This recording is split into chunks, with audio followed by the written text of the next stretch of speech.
कहानी की शुरुआत होती है इचिकावा हाई स्कूल से। एक टीचर क्लास के बच्चों को टेस्ट के बाद रिजल्ट बांट रही थी। इन्हीं बच्चों में आसुका नाम की एक लड़की थी जो पढ़ाई में बेहद कमजोर थी। हालांकि ये टेस्ट अब तक का सबसे आसान टेस्ट था, मगर आसुका को इसमें भी 0 मिला। खैर उसके बॉयफ्रेंड योशिडा ने उसका मन बहलाने के लिए कहा कि 0 तो उसका लकी नंबर है, मगर तब उनके टीचर ने उन्हें खूब डांटा और कहा कि अगर आसुका ने अभी पढ़ना शुरू नहीं किया तो वो जिंदगी में कुछ नहीं कर पाएगी। इसके बाद अगले पीरियड में उनका हिस्ट्री टेस्ट था, जिससे आसुका पहले ही डरी हुई थी। पहले सवाल में उन्हें उस मशहूर मंदिर का नाम बताना था जिसमें सिक्का डालने पर सभी मिन्नतें पूरी हो जाती हैं। आसुका को जवाब तो मालूम नहीं था, मगर उसने इसे खाली छोड़ने के बजाय तुक्का मार के कुछ भी लिख दिया। जैसे ही उसने जवाब लिखा तो बाहर खिड़की से जबरदस्त रोशनी दिखाई दी। फिर शहर के एक हिस्से में अचानक अपने आप एक जंगल जैसा हिस्सा पैदा हो गया। खैर अगले दिन जब आसुका और योशिडा स्कूल जा रहे थे तो उन्हें ये जंगल वाला रास्ता दिखाई दिया। उन्होंने सोचा कि कल तक तो यहाँ कोई भी ऐसा रास्ता नहीं था,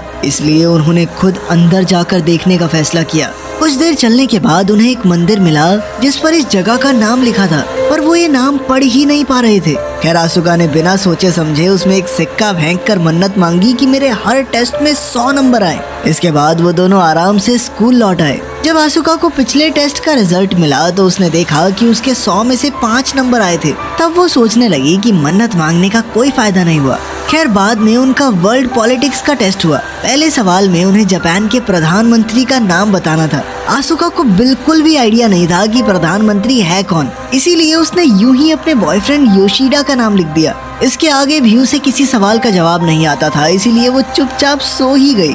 बाद में स्कूल के बाद आसुका और योशिडा दोनों आसुका के घर गए। जैसे ही वो दोनों अंदर घुसे तो आसुका के माँ बाप में बहसबाजी चल रही थी। आसुका के पिता एक सेल्समैन थे जिनकी नौकरी खतरे में थी और उसकी माँ का किसी दूसरे आदमी के साथ अफेयर चल रहा था। आसुका ने योशिडा से कहा कि इनके ऊपर ध्यान मत दो, ये ऐसे लड़ते रहते हैं, और फिर उसे अपने कमरे में ले आई। तब योशिडा ने देखा कि एक कमरे के बाहर खाली प्लेट्स और बाउल्स पड़े थे। असल में आसुका का एक जुड़वा भाई भी था जिसका नाम था केसुके। केसुके पढ़ाई में बहुत ही ज्यादा अच्छा था और उसे हर टेस्ट में 100 नंबर मिलते थे, मगर एक दिन वो अपने हाई स्कूल एंट्रेंस एग्जाम में फेल हो गया। केसुके जैसा होशियार बच्चा इतना बड़ा धक्का सहन नहीं कर पाया और उसी दिन से उसने खुद को कमरे में बंद किया हुआ था। वो किसी से बात नहीं करता था और बस अपने कंप्यूटर पर वीडियो गेम्स खेलता रहता। आसुका योशिडा को ये कहानी बताते हुए थोड़ा उदास हो गई तो योशिडा उसके लिए बाजार से कुछ खाने को लेने गया।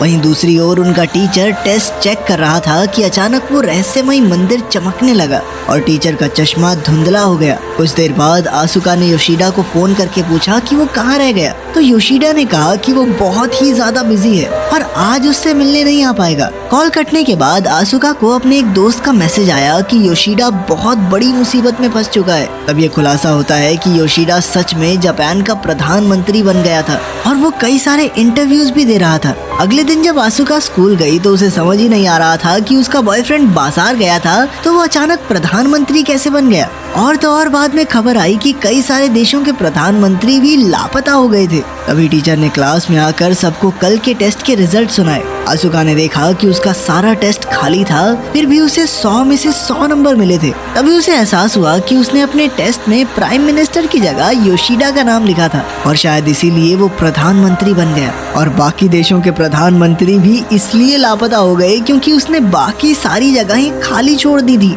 आखिरकार उस मंदिर से मांगी हुई मन्नत अब पूरी हो रही थी। अब उसे टेस्ट में पूरे नंबर देने के लिए उसके जवाब के हिसाब से दुनिया ही बदल जाएगी। खैर अपनी गलती को सही करने के लिए आसुका ने गूगल से देखकर टेस्ट में सभी सही जवाब भर दिए और खुशकिस्मती से सब कुछ पहले जैसा हो गया। योशिडा को प्रधानमंत्री के पद से निकाल दिया गया और बाकी देशों के पीएम भी सही सलामत थे। खैर अब भी मुसीबत टली नहीं थी क्योंकि अब अगले टेस्ट की बारी थी, लेकिन आसुका ज्यादा घबराई नहीं क्योंकि उसे लग रहा था कि मैथ्स टेस्ट में गलत लिखने से क्या ही बदल जाएगा। फिर स्कूल खत्म होने के बाद योशिडा आसुका से मिलने आया और उसे बताया कि उसे प्रधानमंत्री के पद से निकाल दिया गया है। तब आसुका ने उसे शांत किया और अपनी नई जिंदगी के बारे में बताया, मगर योशिडा को यकीन ही नहीं हुआ कि जो कुछ भी हो रहा है वो सब आसुका की वजह से हुआ। इसलिए उसने आसुका को कागज पर कुछ लिखकर ये साबित करने को कहा। लेकिन इससे पहले ही अचानक शहर के बीचों बीच बना टावर अपने आप ही जोरों से हिलने लगा। असल में ये सब भी आसुका के मैथ्स टेस्ट में गलत जवाब देने की वजह से हो रहा था।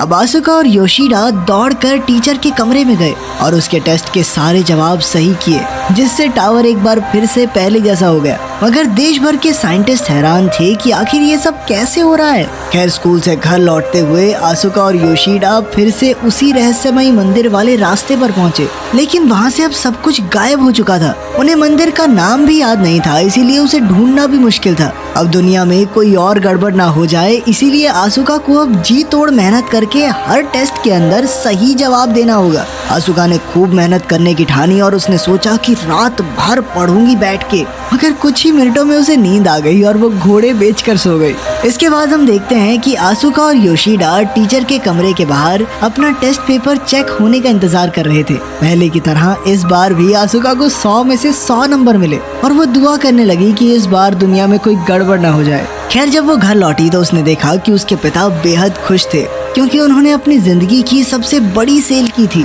असल में आसुका ने टेस्ट में लिख दिया था कि दुनिया का सबसे कीमती पदार्थ आरओ का पानी है। इसी वजह से बहुत सारे लोगों ने आरओ खरीदने शुरू कर दिए, जिससे उसके पिता को काफी मुनाफा हुआ। अपने पिता को खुश देखकर आसुका भी खुश थी और उसने सोचा कि सब कुछ ऐसे ही चलने देते हैं। लेकिन बाद में उसने टीवी पर देखा कि दुनिया भर में पानी के लिए भयंकर लड़ाई होने लगी है। अब चीजें हाथ से बाहर हो गई थी, इसलिए आसुका ने तुरंत ही अपनी टेस्ट शीट में जवाब बदल दिया और सब कुछ पहले जैसा हो गया। तभी उसके दिमाग की बत्ती जली और उसने अपनी इस ताकत के जरिए अपने माँ बाप की लड़ाई सुलझाने की सोची। अगले दिन जब टेस्ट में उससे पूछा गया कि कौन सा एस्ट्रोनॉट अंतरिक्ष में जाने वाला है, तो उसने अपनी माँ के नए बॉयफ्रेंड का नाम लिख दिया। इसी वजह से उस आदमी ने आसुका की माँ से ब्रेकअप कर लिया और अगले दिन वो अंतरिक्ष में चला गया। ब्रेकअप के बाद उनकी माँ अपने परिवार को समय देने लगी और उनकी जिंदगी फिर से खुशहाल हो गई। अब आसुका को अपने भाई केत्सुके की मदद करनी थी, इसीलिए उसने अपने अगले टेस्ट में लिखा कि उसका भाई केत्सुके अपने कमरे से बाहर आकर सबको गुड मॉर्निंग कहेगा। लेकिन ये प्लान पूरा होने से पहले ही फेल हो गया, क्योंकि केत्सुके के बाहर आने से पहले ही उसके पिता केत्सुके के कमरे में जबरदस्ती घुस गए और उसे बाहर आने को कहने लगे। इससे उनके बीच में काफी बहसबाजी शुरू हो गई और बातों ही बातों में पता चला कि आसुका के पिता को फिर से नौकरी से निकाला जाने वाला है और उसकी माँ फिर से किसी और से बातें करने लगी है। तब आसुका को एहसास हुआ कि उसकी शक्तियों के इस्तेमाल से घर की हालत कुछ ही समय तक ठीक हो सकती है, लेकिन वो हमेशा के लिए तो नहीं टिकेगी। तब उसने खुद अपने भाई से बात करके उसकी मदद करने की सोची, मगर वो कोई जवाब नहीं दे रहा था। इसलिए आसुका उसके कमरे के बाहर बैठकर जोर जोर से टेस्ट की तैयारी करने लगी। केत्सुके बेहद होशियार था और जब भी आसुका कोई गलती करती तो अंदर से तो उसके आता था कि इसको ठीक कर दूं, पर फिर भी उसने कई दिनों तक कुछ नहीं कहा।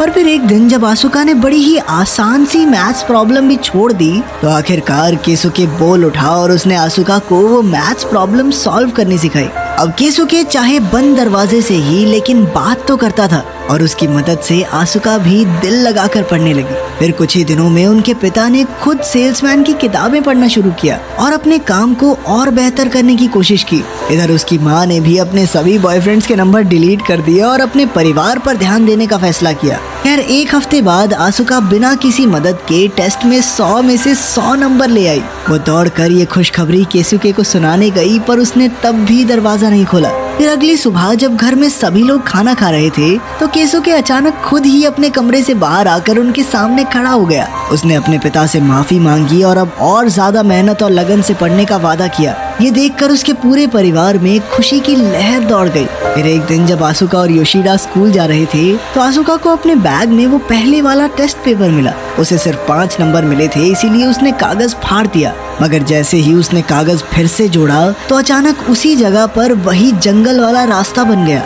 तब उसे एहसास हुआ कि उसने मन्नत पूरी करने वाले मंदिर के बारे में इसी टेस्ट में लिखा था। उसके जवाब की वजह से यहाँ नया मंदिर खड़ा हो गया था। अब योशिडा और आसुका एक बार फिर से मंदिर में गए और मन्नत मांगी कि आसुका की हर बात सच ना हो, ताकि सब कुछ पहले जैसा हो जाए। उन्होंने थोड़ी देर इंतजार किया, मगर वो मंदिर अब भी वहीं था। इसके बाद स्कूल में टीचर ने फिर से उन्हें एक टेस्ट दिया, जिसमें ज्योग्राफी और दुनिया की आबादी के बारे में सवाल थे। तभी अचानक आसुका को याद आया कि उस मंदिर में सिक्का डालने पर ही इच्छा पूरी होती है, यानी सब कुछ पहले जैसा करने के लिए उसे सिक्का वापस निकालना होगा। उसने फटाफट टेस्ट पूरा किया और मंदिर में से सिक्का निकालने पहुंची, मगर वो सिक्का एक बक्से में बंद था। आसुका ने एक लकड़ी से सिक्का बाहर निकालने की कोशिश की और वो कामयाब भी होने ही वाली थी, वहीं दूसरी ओर केसुके और उसके माँ बाप उसके भविष्य के बारे में बातचीत कर रहे थे। वो जिंदगी की एक नई शुरुआत करने के लिए काफी उत्सुक था। उसकी माँ ने भी सबको परेशान करने के लिए माफी मांगी और आखिरकार सब कुछ ठीक हो गया। उधर आसुका का टीचर उसका टेस्ट पेपर चेक कर रहा था और उसे हमेशा की तरह 100 नंबर मिले। लेकिन फिर उसी वक्त आसुका ने अचानक सिक्का फिर से गिरा दिया और सिक्के में से अद्भुत रोशनी निकली। कुछ ही पलों में हम देखते हैं कि मंदिर के बाहर कोई नहीं था, बल्कि पूरा शहर, देश, यहाँ तक कि पूरी दुनिया खाली हो चुकी थी। मानो सभी इंसान एक ही झटके में गायब हो गए हों। अंत में हम देखते हैं कि आसुका के टेस्ट में आखिरी सवाल था कि दुनिया की आबादी कितनी है। आसुका ने वो जगह खाली छोड़ दी जिस वजह से पूरी दुनिया के इंसान गायब ही हो गए।